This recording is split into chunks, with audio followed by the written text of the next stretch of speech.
Cette capsule vous est présentée par Evo Retro, distributeur d'accessoires cool pour gamers et collectionneurs de figurines et de jeux vidéo, ainsi que par la boutique Maixu pour vos peluches et articles décoratifs geek.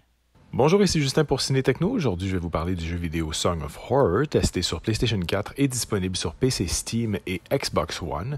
Développé par Protocol Games, le jeu est disponible à la vente depuis le 28 mai 2021.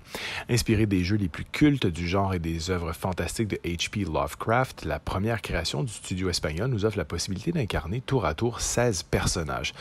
Ils sont pas de trop pour résoudre le mystère qui entoure une boîte à musique à l'origine de disparitions inquiétantes.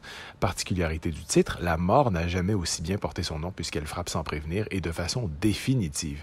Song of Horror est divisé en 5 chapitres principaux dont la durée varie environ de 3 à 5 heures et selon notre capacité à survivre et à résoudre les énigmes évidemment.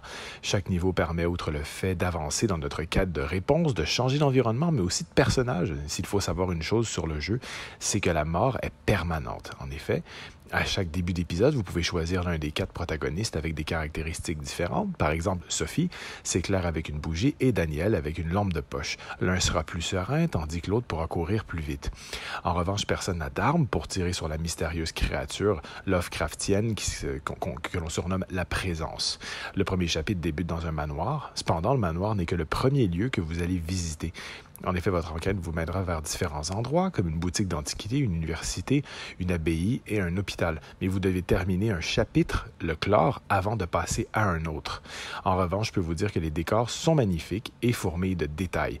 On est transporté dans les années 90. Par contre, le design des personnages manque de détails et les techniques derrière la captation des mouvements des acteurs paraissent datées. Et nombreux sont des bugs qui auraient pu être évités. On dirait qu'on est dans un jeu un peu de style PlayStation 3, par exemple. Ça sent un peu parfois le travail bâclé, mais ça n'enlève absolument en rien la qualité du jeu. Les environnements sont crédibles, sont très bien faits et tous les objets ont leur place. Si certains peuvent être récupérés en tant que collectible, d'autres servent juste de décoration et notre personnage fera une petite remarque. D'ailleurs, toutes les descriptions des objets que vous examinerez seront traduites également en français. Les caméras en plan fixe rajoutent une atmosphère tant oppressante qu'agréable. Au fil de votre escapade dans les somptueux décors, de brèves apparitions viendront vous faire frissonner.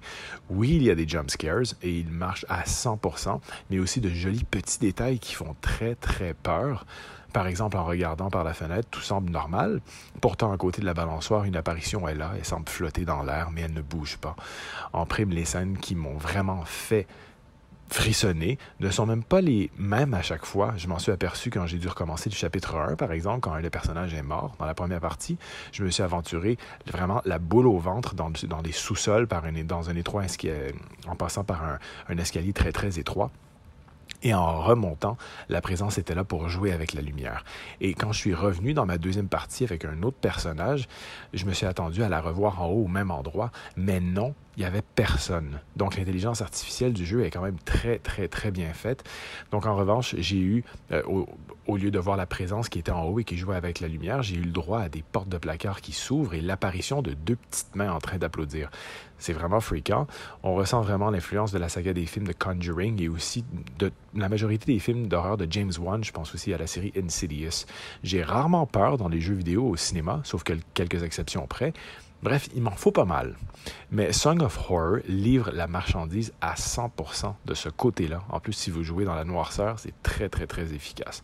Le jeu est une véritable lettre d'amour au genre du survival horror des années 90. Je pense à la saga Resident Evil, par exemple, et Silent Hill, et au film de la saga de Conjuring et Insidious, l'univers de James Wan, en fait. Donc, si le jeu de Protocol Games ne se démarque pas par ses certains côtés techniques, il a le mérite de proposer une aventure vraiment efficace. Oui, le manque d'intérêt du scénario, qui est parfois un petit peu ordinaire, et des personnages qui sont pas très profonds, ceux que l'on incarne, vient un peu faire déraper le tout, mais ce serait oublier le sans faute du titre dans sa proposition initiale, qui est de nous pousser à avancer malgré la menace et nous faire frissonner. Et croyez-moi, le jeu vaut vraiment le détour. C'était Justin, merci et amusez-vous bien.